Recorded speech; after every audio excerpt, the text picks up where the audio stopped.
Mahal ang kilo ng pusit ngayon, guys.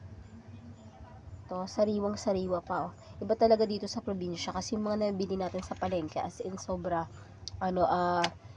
mga fresh siya. Unlike dyan sa syudad na hindi na siya ganun ka-fresh. Yan, oh, grabe, oh. My favorites. Ito talaga yung paborito ko. Minsan, kinikilaw. Kilawin, guys. And then, pang-adobo na din. Dati, pag nagluluto ang parents ko dati, hinahalo yung ata niya, yung kulay itim niyang ano ba yan, dugo or ano. Sarap to. 3 piraso, so malalaki din naman siya kasi ayan, oh.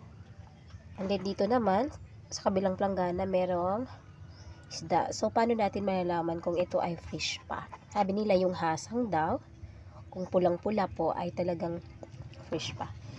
Ayan nga, sobrang fresh niya, di ba? Sobrang fresh niya, guys. Mga bagong huli lang to ngayong siguro kanina mga alas 3. Compressor siguro. Di ba? Ang gagaling, guys, no? Kasi tingnan mo. Fresh pa talaga siya. Galing talaga pumili ng kuya ko. Pagdating sa isda, ayaw niya yung bibili siya ng mga na ba? Anong tawag doon? Lubok sa Bisaya. Lambog na. Ayan yung mga lambog ito. Sobrang fresh. Kita niyo naman ang mata. Yung mata niya, hindi pa ganun ka-adik. Puting-puti pa. So, ayun nga. Ang sarap. Ulam for today.